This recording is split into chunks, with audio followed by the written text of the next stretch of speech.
Nuestra alma regocija delante de tu presencia, porque no hay lugar más grande en el cual podamos estar si no es tu presencia, Dios mío.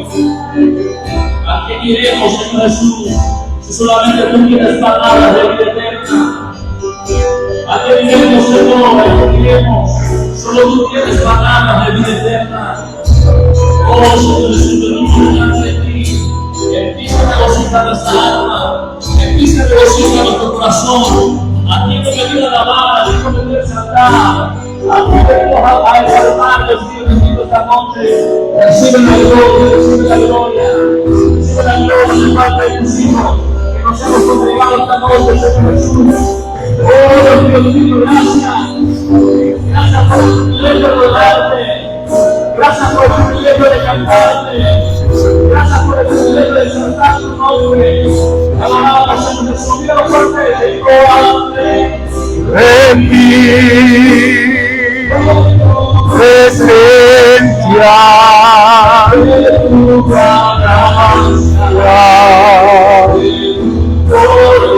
hambre que te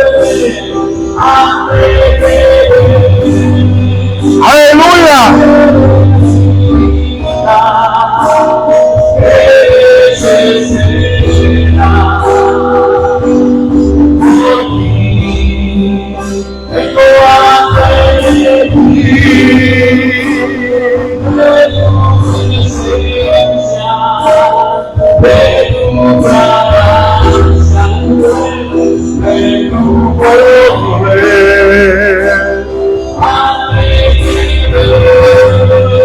Sí, Señor.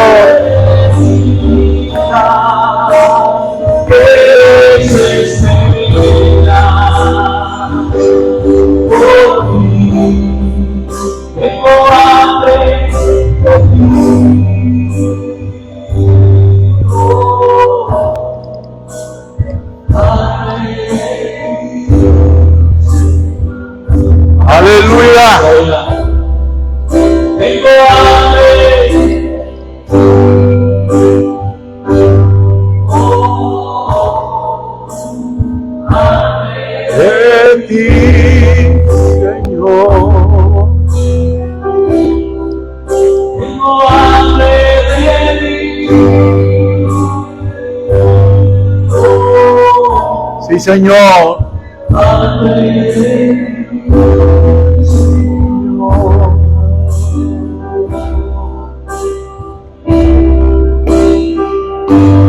Aleluya, Jesús.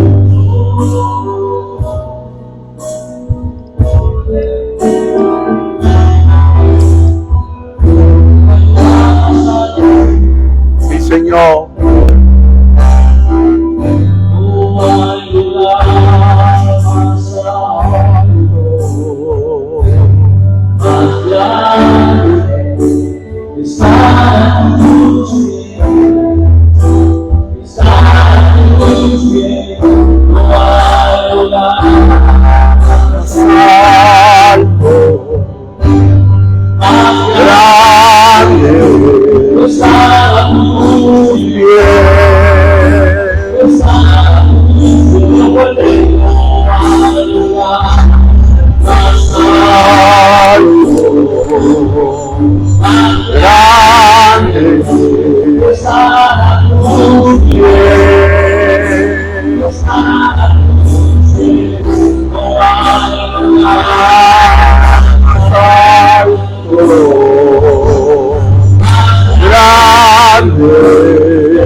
Señor.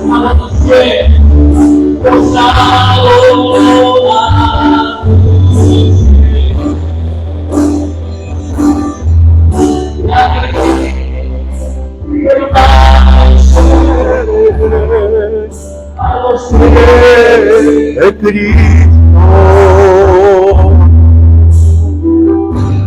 no hay lugar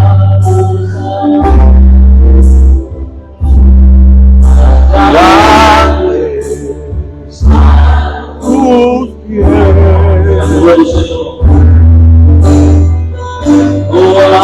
Lugar más grande. Sí, Señor.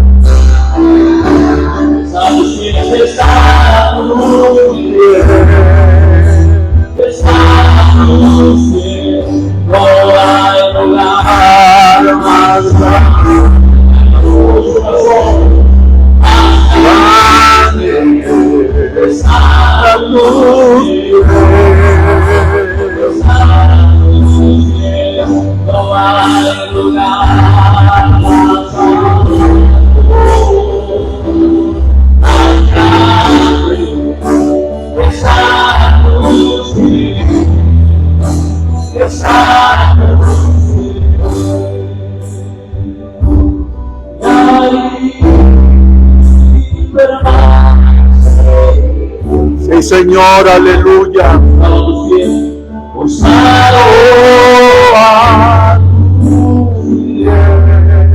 Sí, Señor.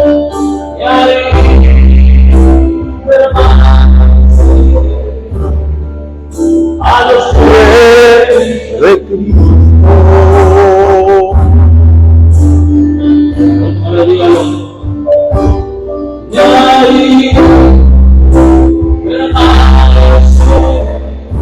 Sí, Señor. a tus pies. A tus pies. Sí, Señor, aleluya.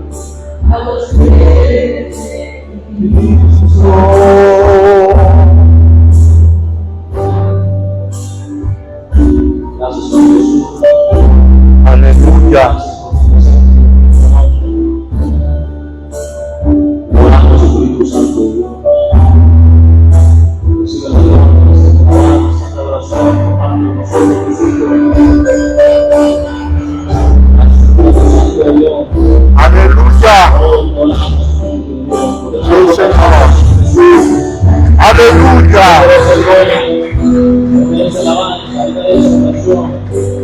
Gracias, Señor. Disponemos nuestro corazón para escuchar tu palabra. Sí, Señor. Háblanos, Señor Jesús, esta noche. Sí, Padre. Queremos aprender más de tu palabra, Señor. Sí, Señor. Queremos, Señor, recibir de ti el pan, Señor, que alimenta nuestra alma. Sí, Padre. En el nombre de Jesús. En el nombre de Jesús. Amén. Y aprendamos a Jesús. Aleluya.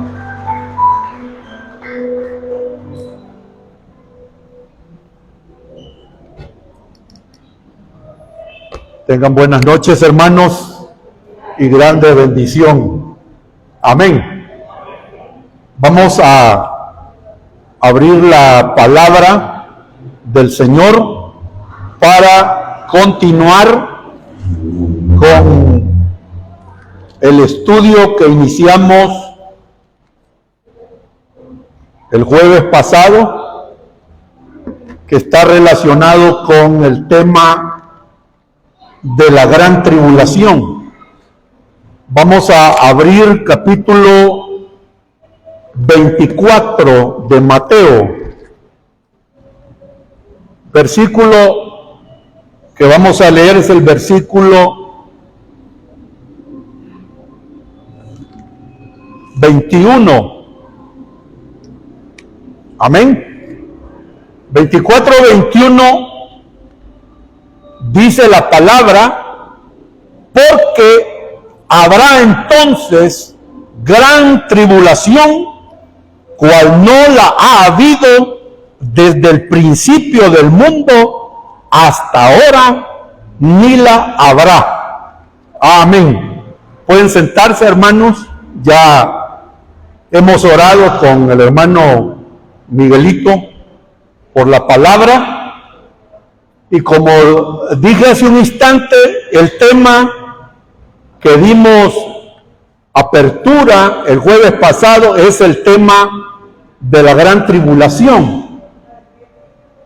Y si ustedes se acuerdan, estuvimos mencionando que este tema de la gran tribulación también es conocido dentro de lo que es la teología o mayormente la escatología, es conocido como la semana 70 de Daniel. Cuando usted escuche semana 70 de Daniel, está hablando de lo que es la gran tribulación.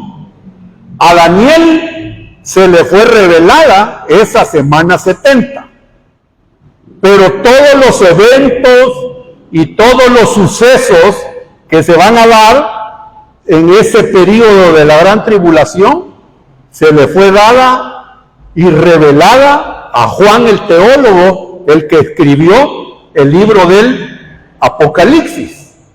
Si hay alguien en algún momento le pregunta a usted a dónde están todos esos eventos de la gran tribulación, usted claramente puede decirle a aquella persona que le pregunte, diga, están todos los eventos de la gran tribulación en el libro del Apocalipsis.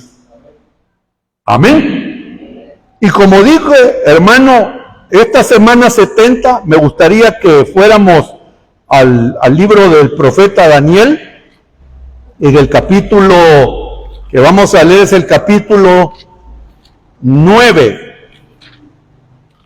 Capítulo 9. ¿Lo tienen? Y el versículo que vamos a leer es el versículo 21 en adelante. Dice, aún estaba hablando en oración cuando el varón Gabriel, a quien había visto en la visión al principio, volando con presteza, vino a mí como a la hora del sacrificio de la tarde y me hizo entender y habló conmigo diciendo, Daniel, ahora he salido para darte sabiduría y entendimiento. Al principio de tus ruegos fue dada la orden y yo he venido para enseñártela, porque tú eres muy amado. Entiende pues la orden y entiende la visión.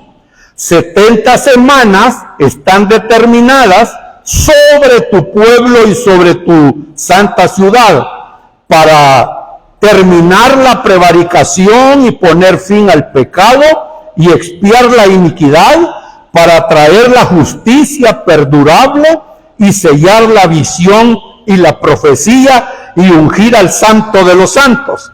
Sabe pues y entiende que desde la salida de la orden para restaurar y edificar a Jerusalén hasta el Mesías príncipe, habrá 7 semanas y 62 semanas se volverá a edificar la plaza y el muro en tiempo angustiosos.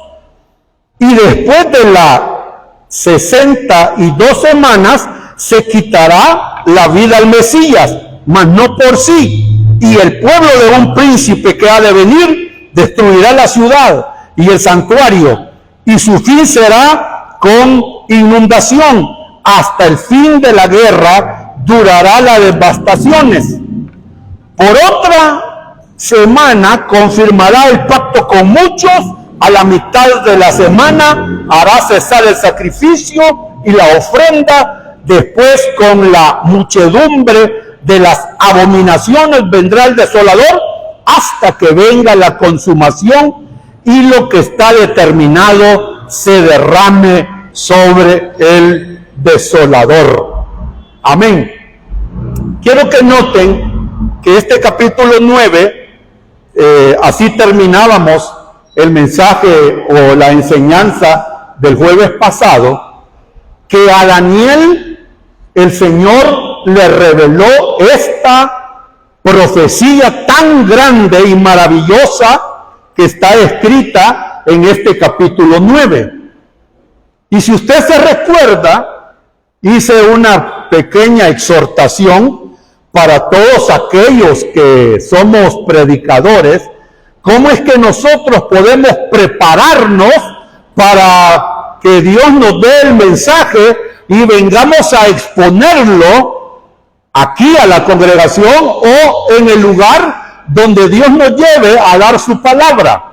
¿Se acuerda usted que dije que debe de haber una preparación en el siervo, o como dicen en otra congregación, en el vaso que Dios va a usar para que pueda exponer la palabra? Y les hablé que la actitud o el hábito que tenía Daniel era que a él le practicaba, porque es una práctica espiritual, él practicaba mucho la oración. Y se acuerda usted que yo les decía que si queremos exponer con libertad la palabra de Dios, todo buen predicador o predicadora debe de prepararse espiritualmente en oración para que Dios le dé la palabra. Amén. Para que fluya la palabra. Entonces, Daniel, quiero que noten, Daniel tenía un hábito de orar. Y no solamente eso, sino que hoy vamos a ver otros aspectos en la vida de Daniel. Que Daniel también se preocupaba por la condición del pueblo. ¿Cuál pueblo? Del pueblo de Israel. Se preocupaba tanto porque cuando Daniel estaba orando en este capítulo 9, Daniel se encontraba en tierra ajena, en tierra extraña.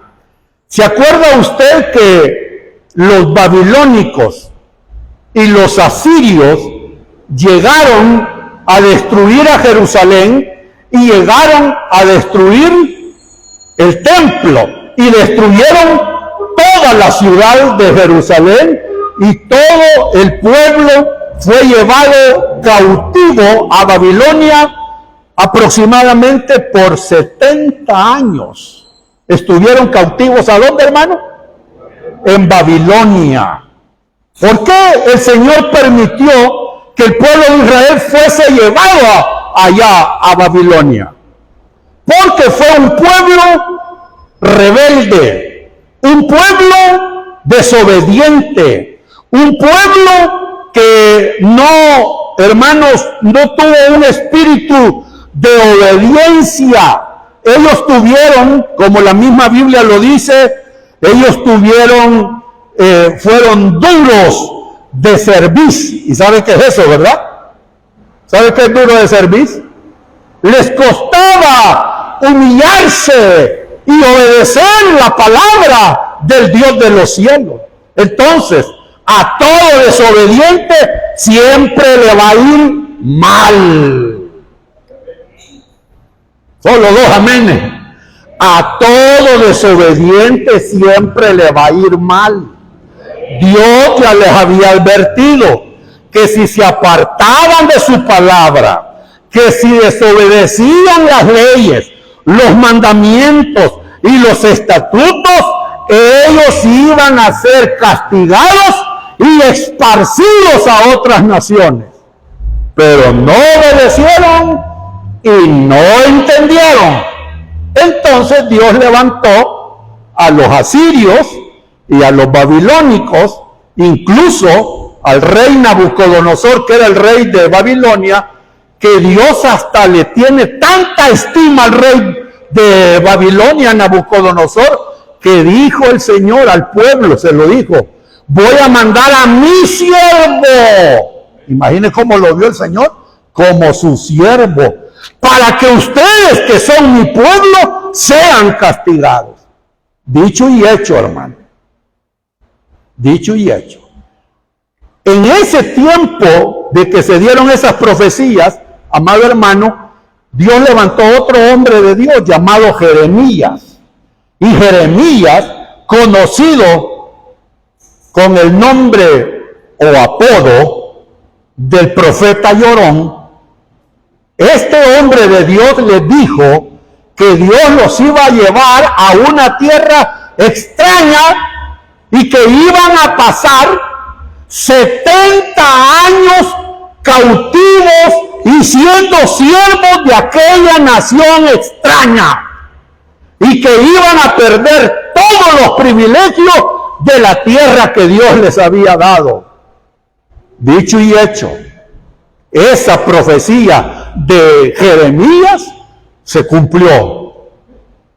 Pero quiero que noten algo, que Daniel, al transcurrir el tiempo, ya casi a la mitad del cautiverio, otros dicen casi ya al final del cautiverio, no hay un tiempo específico cuando el Señor le reveló esta semana 70, pero Daniel era, y esta es otra cosa que debemos de tener los predicadores, él era una persona muy escudriñadora de la palabra y también muy estudiosa de las profecías de otros profetas. Y él, en su preocupación, cuando iba a terminar esos 70 años de cautiverio, él se sometió en oración, porque él había leído en el profeta Jeremías que se iban a cumplir 70 años de cautiverio en Babilonia. Y él se somete en oración. Otra característica de todo predicador, no solamente estudiar, no solamente conocer la palabra, no solamente orar, sino que otra característica que tenía Daniel, ¿sabe cuál era, hermano? Que él veía la necesidad del pueblo, la necesidad espiritual, e intercedía por el pueblo. No sé cuántos de ustedes han leído el capítulo 9 de Daniel. Usted sabe qué es lo que va a encontrar ahí. Desde el versículo 3 en adelante, usted lo que va a encontrar es una oración intercesora. Y él tomaba en cuenta una de las partes que no debemos de olvidar nosotros en toda oración. Bueno, antes de seguir hablando de la oración, ¿oró usted este día, hermano? ¿O no platicó con Dios? Porque orar es platicar con Dios, no quejarse con Dios, es platicar con Dios. Él es su Padre. Pregunto, no me vaya a levantar la mano, ¿oró usted a Dios? ¿Oró a su Padre? ¿Tuvo esa intimidad con el Padre a través de la oración? Allá dice usted la respuesta. Daniel oraba e intercedía y decía en su oración, que es una parte de la oración, es la confesión. ¿La confesión de qué? De pecados. De haber errado al blanco. Eso es lo que significa pecado. Errar al blanco. De haber desobedecido. Él comienza a decirle, mire hermano, en la oración de Daniel, él comienza a decirle, Señor, hemos pecado. Incluso estaba leyendo por ahí que en esta oración de Daniel, él se personifica, oiga, en el pueblo de Israel.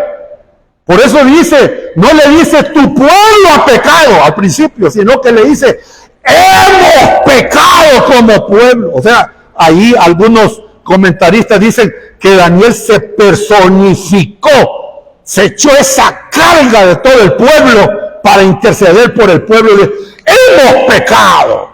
Y ya después él va desglosando qué tipo de pecados cometió el pueblo de Israel. Y después sigue en la oración y sigue diciendo, hemos pecado comenzando desde los reyes de tu pueblo. Imagínese de dónde inició todo el pecado del pueblo. De los de arriba, hermano. De los que estaban en eminencia. Y después dice los príncipes. Y después habla de los pecados sacerdotales. Y después habla de los pecados de los príncipes y habla de los pecados del pueblo. Imagínese, hermano, desde arriba para abajo. ¿Sabía usted que a veces los más pecadores somos los que estamos en posiciones de ministerios o posiciones de eminencia? Son a veces los que estamos arriba, somos más corruptos que los pueblos, hermano. Que callados están, hermano. Pero es real. Y lo más terrible, que los de arriba, como decía un predicador que ya falleció aquí en el país, sabemos pecar, hermano. Usted ya sabe quién hablaba así, ¿verdad? Porque sabemos ocultarnos detrás de un traje religioso, detrás de una corbata, de una camisa limpia, blanca, hermanos bien peinados. Sabemos ocultar, y cualquiera que nos ve dice: ¡qué hombre más pulcro, más santo!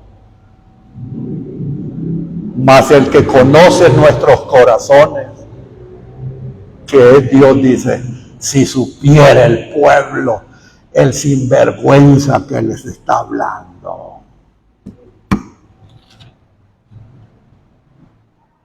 Por eso es que en algunas iglesias proféticas, cuando se levantan unos ahí diciendo: dice el Señor que anda revisando, ¿sabe quién es el primero que sale corriendo? El predicador. Sí, es cierto, hermano. Eso se da entre los ministros y también se da en los que están en eminencia. Los más corruptos y ladrones y sinvergüenza y no tienen remordimiento de conciencia son los que están en los gobiernos, hermano. Y no les importa la población. Por eso es que Daniel dice: hemos pecado comenzando desde los reyes, los príncipes, los sacerdotes y el pueblo. Léalo, es bien interesante esa oración. Y fue en esa oración que viene el Señor y le manda a Gabriel. Pregunta de examen: ¿Gabriel era arcángel o era ángel? ¿Ah? ¿Arcángel o ángel? El único arcángel que menciona la Biblia es Miguel. Y sonrían que Cristo les ama, hermano. Ahora no me voy a venir a decir: no, pero hay un arcángel que se llama Rafael. No, eso es la religión, te lo ha enseñado. Pero dice la palabra que se le apareció allí a Daniel, y entonces le dice, hermano Gabriel, versículo 21, dice, de 9:21 de Daniel: aún estaba hablando en oración cuando el varón Gabriel, no dice arcángel, dice el varón Gabriel, a quien había visto en la visión al principio, ya se le había aparecido en otra oportunidad, y ahí usted lo puede leer en el libro de Daniel. Dice: vino, hermano, que había visto al principio, volando con presteza. Que así fuéramos nosotros para hacer la obra de Dios, rápidos. Vino con presteza y vino a mí como a la hora del sacrificio de la tarde. Y me hizo, mire qué precioso esto, y me hizo entender. Mire esto de la profecía, o estudiar la profecía, amado, es de gran importancia que sea el Señor quien nos haga entender las profecías. Porque si no hay un respaldo, una iluminación de parte de Dios, quiero decirle que cuando uno se dedica a estudiar la escatología de la Biblia, la profecía de la Biblia, si uno no le pide dirección a Dios, que Dios lo ilumine, lo dirija, cualquiera puede torcerse. Y por eso es que ahí aparecen, hermanos, personas que no reciben una dirección espiritual. Hoy no necesitamos que nos salga Gabriel. Hoy tenemos al Espíritu Santo que nos guía a toda verdad. Pero hay gente que no tiene el Espíritu Santo, hermano, y el que no tiene el Espíritu Santo no es del Señor, le guste o no le guste. Por eso es que cuando alguien no tiene el Espíritu Santo y se dedica a estudiar la escatología o las profecías sin dirección del Espíritu de Dios en este tiempo, ¿sabe qué es lo que va a hacer? Torcer la palabra, mezclar la palabra, achocolatar la palabra, adulterar la palabra, y va a comenzar a enseñar cosas desviadas al pueblo.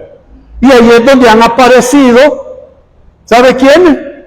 La secta de los testigos de Jehová. Averigüe la historia de los testigos de Jehová, increíble pero cierto. Fue un hijo de pastor quien la fundó, la secta de los testigos de Jehová. Y entonces, como ellos se dedican a estudiar la escatología y la profecía, han cometido gravísimos errores, hermano. Diciendo que Jesús iba a venir en 1912. Comenzaron a decir que después no vino en el 1912, hoy va a venir en 1914. Hermano, y que los únicos que se van a salvar solo son los 144,000 escogidos que Dios va a decidir quiénes van a ser. Y comienzan a desviarse y alejarse de la palabra, a negar la divinidad de Cristo, a negar el estado del infierno eterno, a negar la condenación del alma, a negar, hermano, un montón de cosas. Otro, los adventistas. Hermano, y en el pueblo evangélico también. En el pueblo evangélico hoy hay muchos que dicen la iglesia va a pasar la gran tribulación.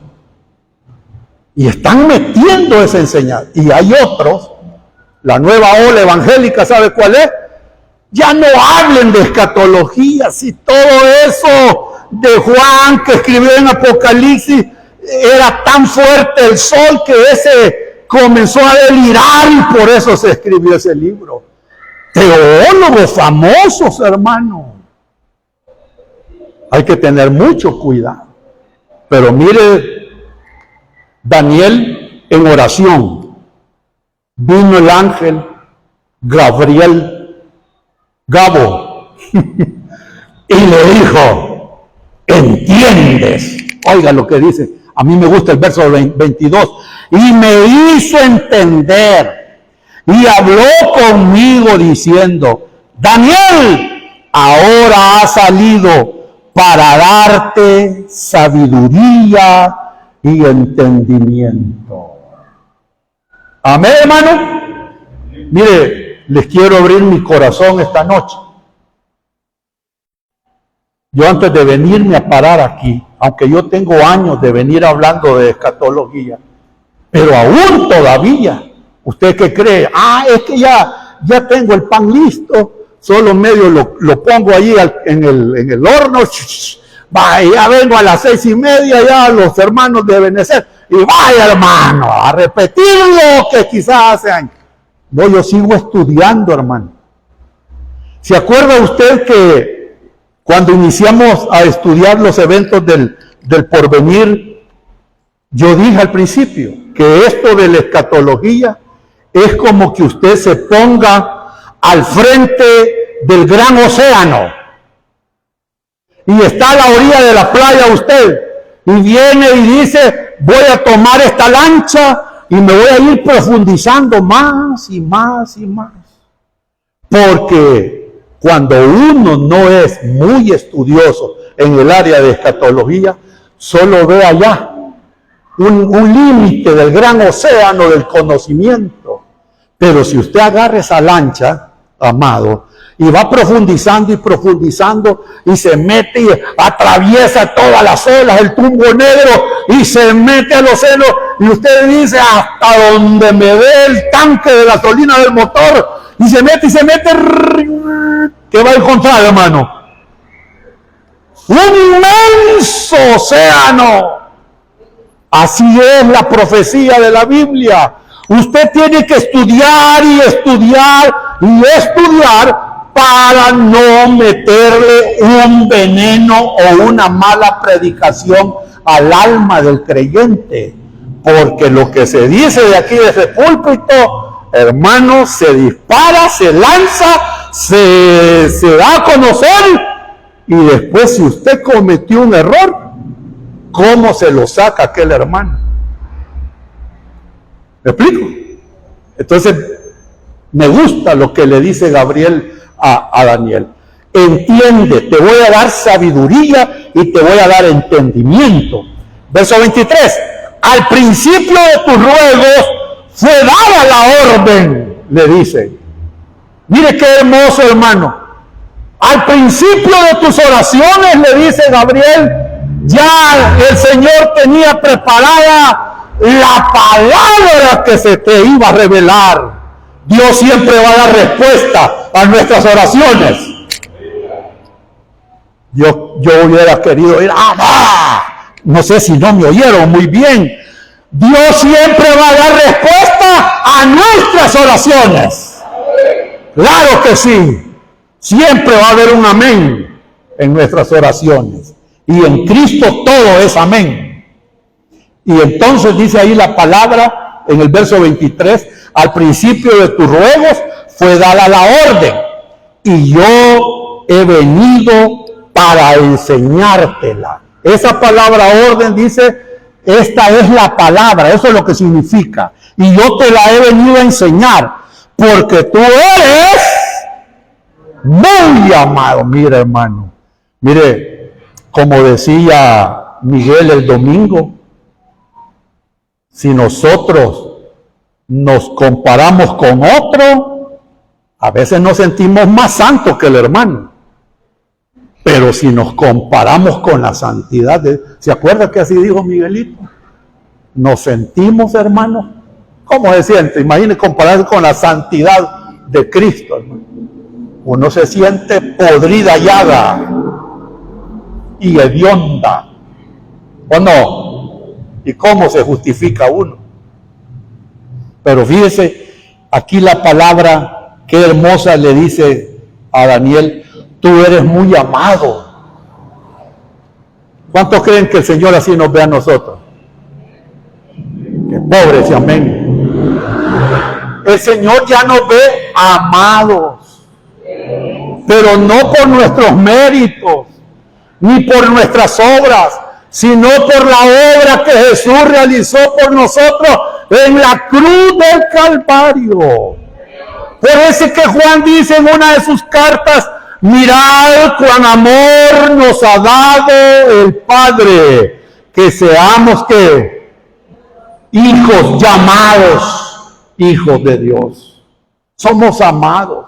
Fíjese que cuando uno está predicando, ¿sabe cómo reacciona el pueblo evangélico cuando uno le dice, mire hermano, usted es hijo de Dios, usted es amado de Dios, usted es hijo de Dios, usted es coheredero con Cristo? ¿Sabe cómo ve uno la reacción desde el púlpito en los hermanos? Como que uno estuviera hablando para otra gente y uno dice, ¿será? Imagínese, hermano, esta aparición de este ángel Gabriel, y le dice, eres muy amado. ¿Y qué más le dice, hermano?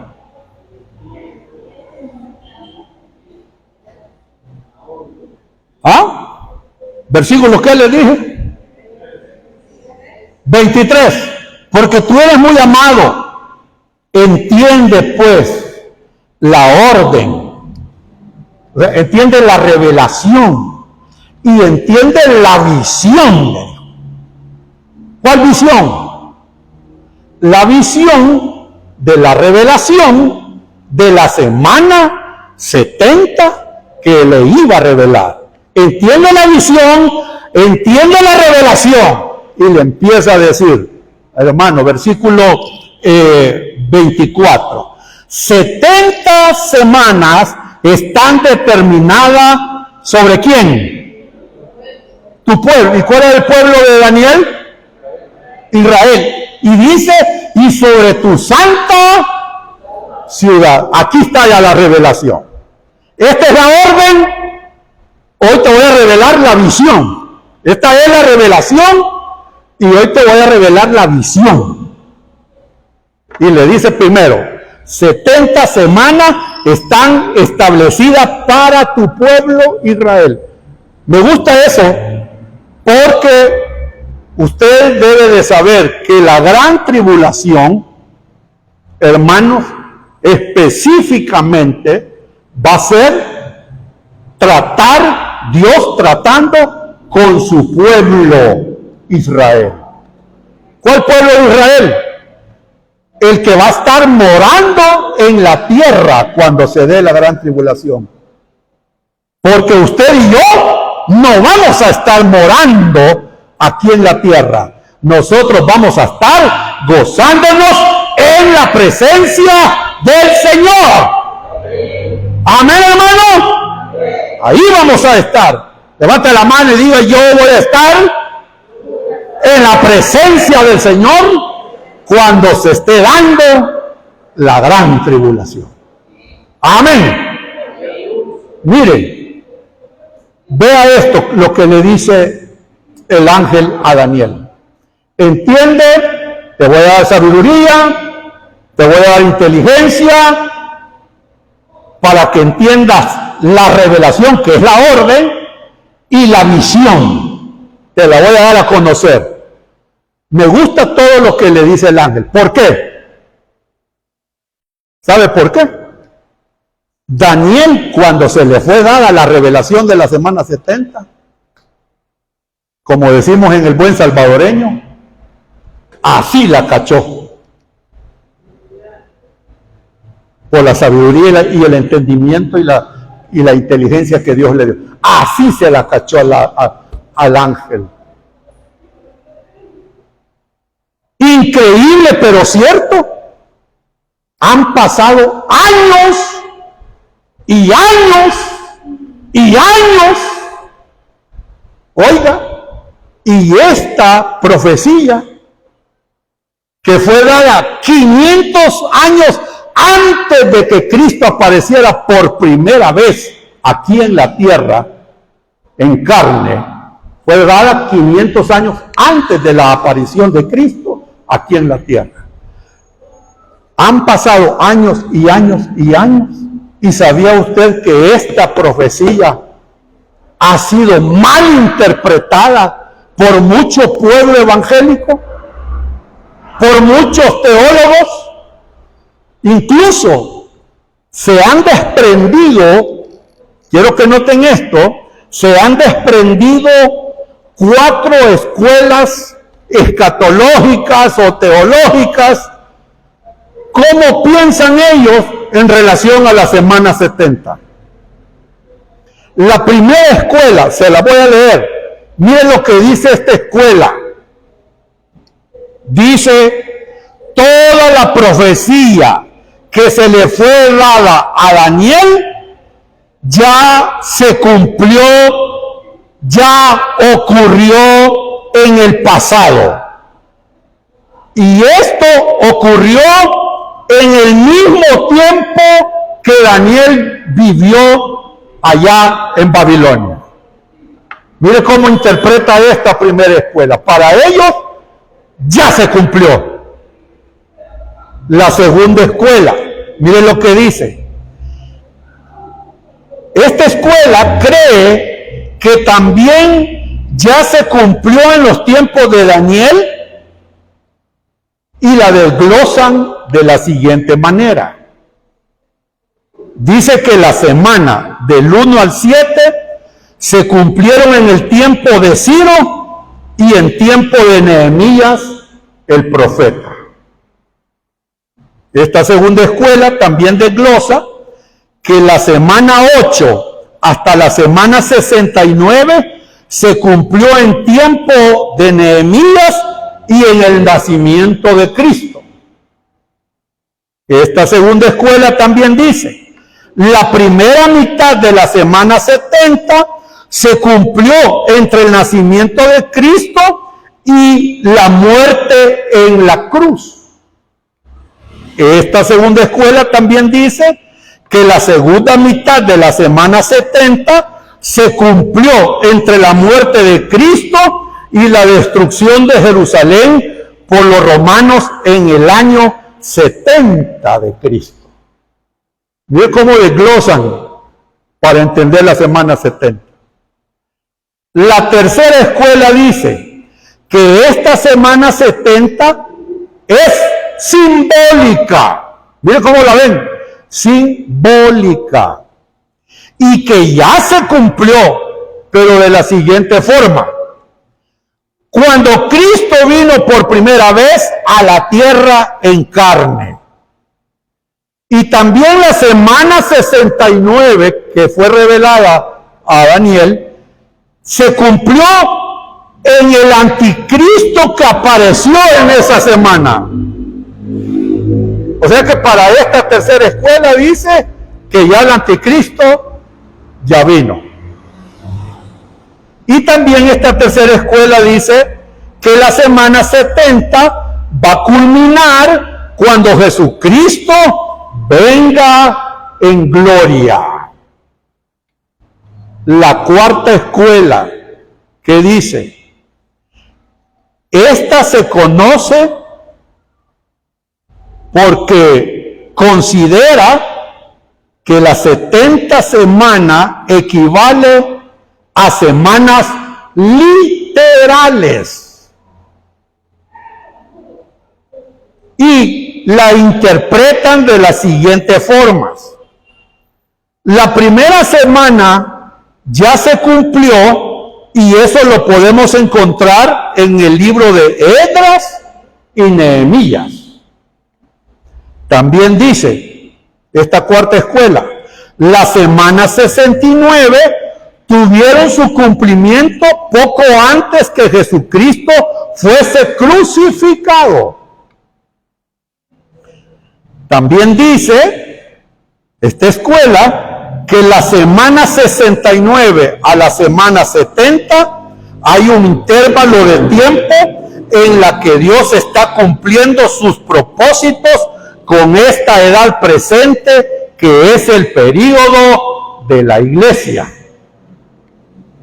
Y por último, esta cuarta escuela dice que la semana 70 se va a cumplir en el futuro y que corresponde con el período de la gran tribulación, la aparición del anticristo, el derramar de juicio y que va a culminar con la parucía de Cristo en gloria para establecer su reino de gloria conocido como el milenio.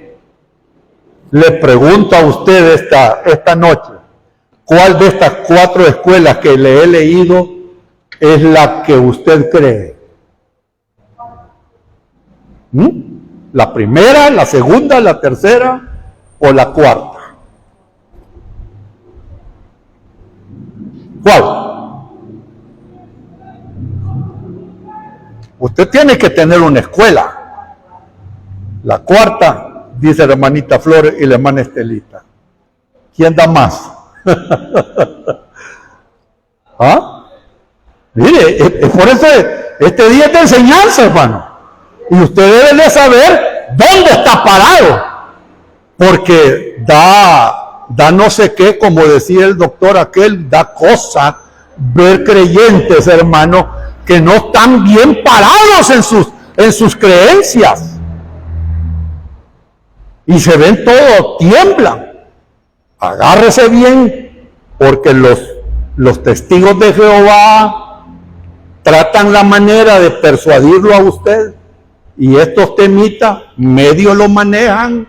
Y si lo ven que ustedes, esos que están mero, no saben ni cómo se llama, lo van a tener a pan y agua, hermano.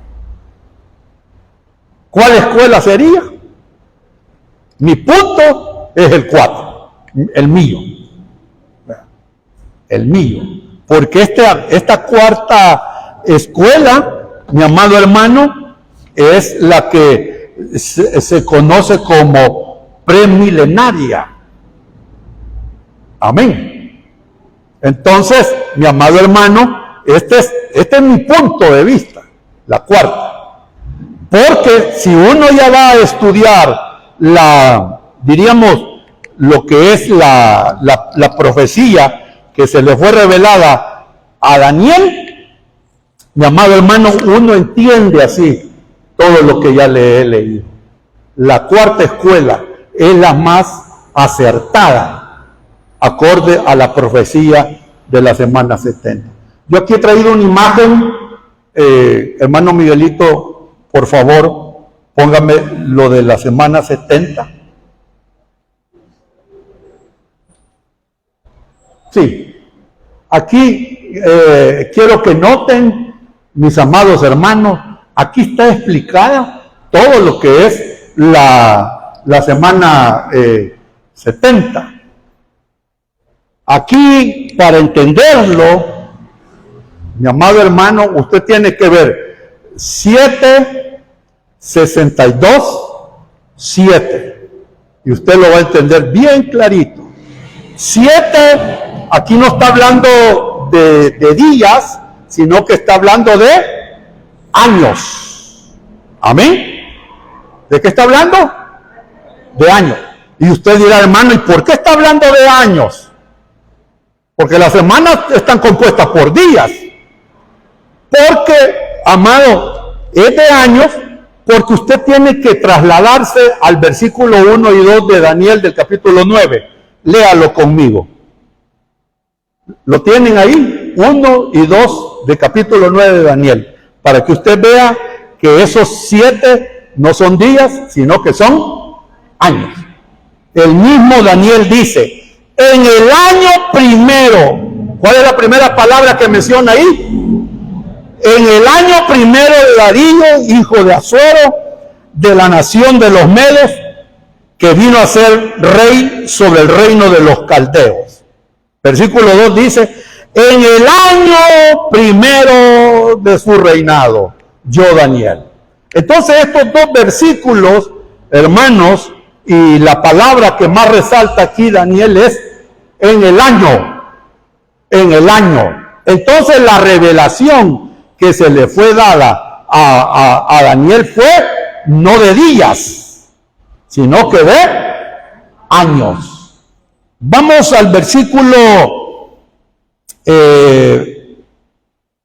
24 de Daniel. Dice, 70 semanas están determinadas sobre tu pueblo y sobre tu santa ciudad. ¿Con qué propósito se van a cumplir esta semana 70? Allí hay 6 aspectos por qué Dios va a permitir esta semana 70.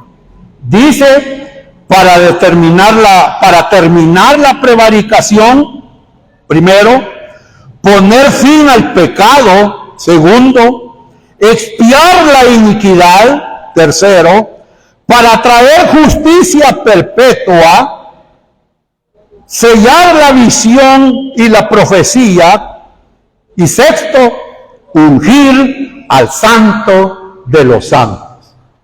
Si alguien le pregunta cuáles son los propósitos que Dios tiene para el cumplimiento de esa semana 70, el mismo ángel le reveló cuáles eran los propósitos de Dios. Ahí están los 6 aspectos. Fíjense que esto de terminar la prevaricación, poner fin al pecado, expiar la iniquidad, todo esto Cristo lo hizo en la cruz del Calvario. No solo por los judíos, sino que también por los gentiles. Esto el Señor lo va a hacer realidad en el pueblo de Israel, cuando el pueblo de Israel crea, hermanos, en el Mesías que Dios les había prometido. Cuando lo vean, que Él viene en gloria. Amén, hermano. y también cuando ellos escuchen el evangelio del reino en la gran tribulación. Va a ser aplicado la expiación de Cristo en ellos. Y ya en el reino, dice, traer la justicia perdurable, sellar la visión y la profecía, o sea, del establecimiento del reino, y ungir al Santo de los santos, el Rey de reyes y Señor de señores. Versículo 25. Le vuelve a decir Gabriel, sabe pues, oiga, sabe pues. ¿Qué es saber, hermano? Hermano, ¿qué es saber? Es conocer. Sabe, conoce. Sabe pues, entiéndelo, que desde la salida de la orden para restaurar y edificar a Jerusalén hasta el Mesías príncipe, habrá primero que 7 semanas. Hasta ahí quedémonos. Habrán primero 7 semanas. ¿A dónde está eso de las 7 semanas? Hermano Miguelito, por favor. Quiero que noten aquí, hermano, que aquí estaba cautivo, ¿quién? Israel, ¿verdad? ¿Cuántos años tuvieron cautivos en Babilonia? 70 años. Y quiero que noten, mis amados hermanos, que aquí el Señor le revela a Daniel los primeros 7. 7 por 7, 49 años. Los primeros 49 años. ¿Qué iba a suceder en esos primeros 49 años? El versículo que leímos. Era, hermano, la restauración de la ciudad. La restauración y reconstrucción del templo. Unieron órdenes. Quiero que tengan mucho cuidado también que cuando Gabriel dice, esta es la orden que se le da al profeta, y después dice, y estas son las órdenes, o la orden, ya no está hablando de la revelación de la palabra hacia Daniel, sino que está hablando de edictos o decretos que fueron dados por ciertos reyes. Hubieron 4 decretos de ciertos reyes, amados hermanos, que le dieron la oportunidad a los de Israel, al pasar los 70 años, que se fueran a su tierra a construir, a reconstruir su templo. Amén. ¿Quiénes fueron esos reyes? Darío, Ciro, Jerjes, ¿y quién más? Fíjense, Jerjes y después Artajerjes. Estos 4 reyes dieron órdenes y durante esos 49 años mandaron a cantidades de judíos para que fueran reconstruir. Usted debe preguntarse esta noche, hermano, ¿dónde puedo ver yo el cumplimiento de estos primeros 49 años? De estos primeros 7. ¿A dónde? Lo lindo de la Biblia es que no nos deja en la ignorancia. Y como yo sé que usted es buen lector de la Biblia, porque en el rostro se le nota, entonces usted tiene que ir a leer. ¿Qué libros, hermano? ¿Cuáles son los libros que se conocen como los libros de restauración? Esdras, ¿y cuál otro? Y Nehemías. Entonces, si usted quiere entender, amado hermano, todo esto de los 49 años, los primeros 7 por 7, 49 años. Si usted quiere comprender qué es lo que sucedió ahí, allá en su casita, viene usted y lee Esdras, Y ya va a ver que Esdras qué fue lo que hizo. Y después va a leer el profeta Nehemías, y allí usted va a encontrar también todo lo que Nehemías hizo.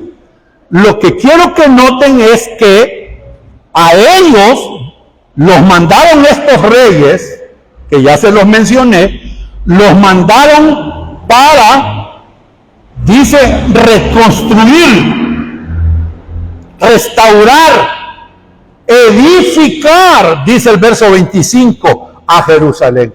Mire, edificar, restaurar. ¿Qué es eso? Los mandaron para que volvieran a reconstruir la ciudad de Jerusalén, la tierra de Jerusalén, ahí donde ellos moraban antes del cautiverio, y que llegara a ser una ciudad próspera antes, como era antes del cautiverio. Porque la ciudad allá no estaba bien, que se diga, hermano. ¿Quieres saber cómo estaba la ciudad de Jerusalén cuando llegó Nabucodonosor y los asirios a destruirlo? ¿En qué libro puedo yo ir a encontrar en la Biblia cómo quedaron esas ciudades? ¿Qué libro? Hermano Ricardo, ¿qué libro me recomienda para saber cómo quedó destruida la ciudad? Allá vaya a llorar con el profeta Jeremías en un libro que se llama Lamentaciones. Y usted va a ver ahí cómo Jeremías se lamenta, hasta llora. Hermano, destrucción de toda la ciudad. Hubo un lamento de parte del profeta Jeremías al ver lo terrible, lo horroroso, lo catastrófico, cómo dejaron la ciudad los babilónicos y los asirios, y la destrucción del templo, y por eso es que él lloraba. Pero la buena noticia, el evangelio que le llegó a Esdras y a Nehemías, es que estos 4 reyes ya antes mencionados le dijeron: vayan y reconstruyan la ciudad de ustedes, y vayan y reconstruyan el templo de su Dios. Amén. Y estos reyes, hermanos, ¿qué eran? ¿Babilónicos o persas? ¿Ah? Persas. Mire, los persas es lo que hoy usted conoce como Irán. Los persas siempre han tenido una relación con los judíos, con el pueblo de Israel. Por eso es que un hermano me dijo a mí hace poco: vos quizás odias a Israel. No, es que uno debe ir a la historia, hermano. Miren, los persas se han sentido tan indignados que desde el 28 de febrero, en un acuerdo mutuo con este Trump, atacan allá a los persas. Si los persas fueron los que le permitieron liberarlos del cautiverio al pueblo que así había sido llevado por babilonios. Allí, hermano, en lo que hoy se conoce como Irak, allí estaba Babilonia. Y mire cómo estos reyes les dan la libertad y les dicen: vayan a reconstruir el templo de su Dios. Tremendo, hermano. Tremendo. Por eso es que los sionistas que están gobernando ahorita Israel, como que se han perdido en la historia. Porque hay 3 grupos de sionistas. Eso en otra vez se lo voy a explicar, hermano. Pero los sionistas que están gobernando hoy, esos andan meros perdiditos, lastimosamente. Por eso es que uno siempre debe de ir a la historia. Amén, hermano. Entonces, en esos 49 años, usted va a encontrar que allá fue Nehemías y fue Esdras, y empezaron a restaurar, Y empezaron ¿a qué? A edificar y a restaurar la ciudad. Y dice la palabra, habrán 7 semanas, verso 25, y 62 semanas se volverá a edificar la plaza y el muro en tiempos angustiosos. Quiero que noten que aquí cuando habla de tiempos angustiosos, ¿sabe dónde va a encontrar esos tiempos angustiosos? En Nehemías hubieron ciertos opositores que no querían que los judíos reconstruyeran de nuevo la ciudad. Peor, cuando dijeron, hoy vamos a levantar el templo. ¿A quiénes mandaron a levantar el templo, hermano? Bueno, eso ya lo estudiaron. A Zorobabel, ¿se acuerdan ustedes? Lo mandaron con otros judíos. Y todavía ha sido una gran oposición de la gente que habitaba ahí, mi amado hermano, que no querían que se reconstruyera. Por eso dice aquí la palabra, edificar la plaza y el muro en tiempos angustiosos. Y después de las 62 semanas, mire, quiero que noten aquí, hermano Miguelito, aquí entonces dejamos las 7 semanas, que son 7 por 7, 49, y entramos a la semana 60 del 62 al 69, hermano. Y quiero que noten que entre esa semana de 483 años, ahí hubo situaciones como lo que dice aquí la palabra, y entre ellas, uno de los eventos que se iba a dar era la aparición del Mesías. Amén, hermano. ¿La aparición de quién? Del Mesías. Y allí dice claramente, hermanos, que al Mesías, verso 26, y después de las 72 semanas, se quitará la vida. ¿A quién? Al Mesías. Dice allí la palabra del Señor en el versículo 26. Aquí, amado, podemos ver entonces, oiga, aparición de Cristo. Incluso aquí Israel había sido guiada por rabinos, y fue en ese periodo de 483 años, sumando estos otros, amado, aparecieron los religiosos, aquellos que fueron enemigos de Jesucristo. ¿Quiénes eran, hermano? Los escribas, los fariseos, los saduceos, que eran los guías del pueblo en aquel momento. Y aparece Jesús, amado hermano, como el Mesías príncipe, hermanos, para venirles a dar las buenas nuevas de que el reino de los cielos se ha acercado, les dijo. Ese fue el primer mensaje. Y le pregunto a usted, cuando Jesús le dijo, el reino de los cielos se ha acercado, ¿estaba hablando de las cosas del cielo? Estaba hablando de las bendiciones que el Padre tenía para el pueblo del Señor. El año agradable del Señor. Amén. Y aquí dice, y está profetizado, hermanos, dice claramente, verso 26, y después de las 62 semanas se quitará la vida, ¿a quién? Al Mesías. Quiero que noten esto, hermano, por favor. Jesús viene a lo suyo, a su pueblo, a lo que le pertenecía, su tierra, vino a lo suyo. Pero después dice que los moradores de esa tierra, que eran los suyos, no le recibieron. Desde el momento en que rechazaron a Cristo, Israel cayó en una condición espiritual, ¿sabe de qué? De muerte. ¿Y qué es eso de muerte? Quedó separado espiritualmente.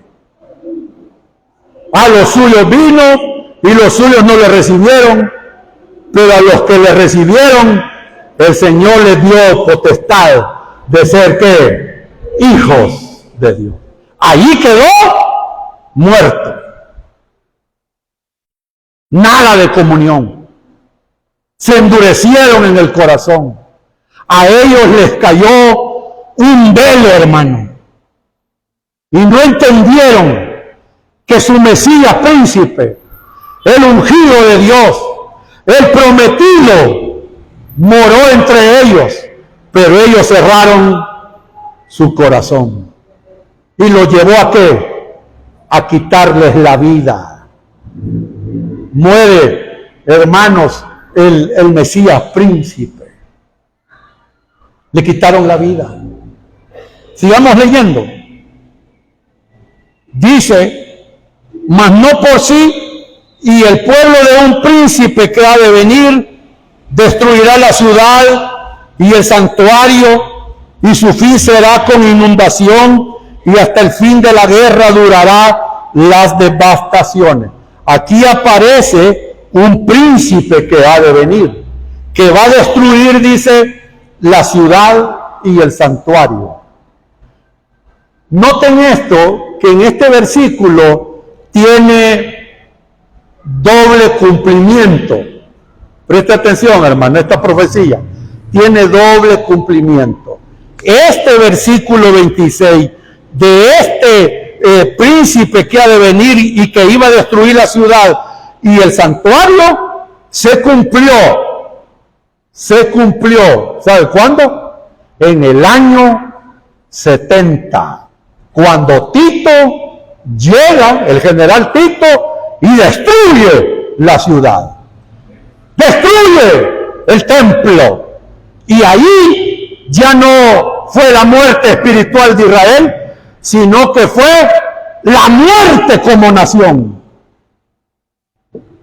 Dejó de existir como nación en el año 70. Tuvieron que salir, hermanos, de sus tierras, porque los perseguían los romanos.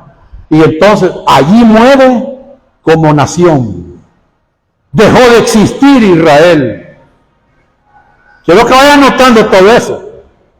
Cuando rechazaron a Jesús, murieron espiritualmente. Cuando llega Tito y le destruye la ciudad y el templo, murieron como nación. Dejó de existir Israel. Y fue hasta en el año, ¿qué? 1948, por decretos y por un montón de cosas que se hicieron, vuelve de nuevo a ser aceptada como nación el pueblo de Israel. 11 de mayo de 1948. Imagínense cuántos años, cuántos milenios sin su tierra, sin su nación, anduvieron, hermanos, en esa diáspora. Incluso todavía aún hay miles y millones de judíos que están regados en el mundo. Entonces, ese versículo 26 se cumplió en el año, ¿qué? 70. Pero también se va a cumplir en el tiempo que aparezca el anticristo. Amén. Por eso les dije que este versículo tiene doble cumplimiento. Y para terminar, hermano, 2 minutitos presten. Entre estos 7 y 69, hermanos, 62 semanas, 69 semanas, se hizo todo lo que le acabo de mencionar. Lo que no se le fue revelado a Daniel, ¿qué fue? El paréntesis o la brecha de lo que iba a ser la dispensación de la iglesia. Y ahí aparecemos nosotros, hermano. ¿Quiere saber más de eso? Aquí es donde estamos ya nosotros. Le hago esta pregunta: ¿desechó Dios a su pueblo? No. Va a volver de nuevo a tratarlos, pero ahorita está tratando con usted y conmigo y con todos los que hemos creído en Cristo, su Hijo, como nuestro Señor Dios y Salvador personal. Eso no se lo reveló a Daniel y a ningún profeta. Mire, hermano, ¿sabe cómo se llama eso? Se llama gracia, misericordia, porque nosotros no éramos un quequito de miel con dulce, hermano. Fue por pura gracia. ¡A su nombre! ¡Qué bueno, hermano! Oremos, Padre, que estás en los cielos. Te damos las gracias por tu amor, por tu misericordia. Gracias, Señor, porque nos has dado el entendimiento, la sabiduría, la inteligencia para comprender tu palabra. Permite que esta palabra pueda seguir edificando nuestras vidas para la gloria de tu nombre. En Cristo Jesús, amén y amén. Si tiene alguna pregunta, vuelva a ver el video. Amén. Bendiciones, hermanos, dejo al pastor con ustedes. Amén. Qué bueno. Bueno, pues si hay alguna duda, pues ahí está el libro de Hebreos, Nehemías, Ageo, Zacarías, para que pueda ir también, ¿verdad? Estar más enterado de este tema. Amén. Bien, vamos a darle gracias a Dios, hermanos, porque Dios ha sido bueno. Bien, bienvenidos cada uno de ustedes. Voy a invitar esta noche a hermana Elena Lizama que nos ayude a consagrar la ofrenda para poder, hermanos, decir el nombre de nuestro Dios. Vamos, Padre, te damos gracias, Señor, por darnos, oh Dios, este tiempo donde podemos, Señor, estar delante de ti para poder aprender de tu palabra. Gracias, Señor, por nuestro hermano.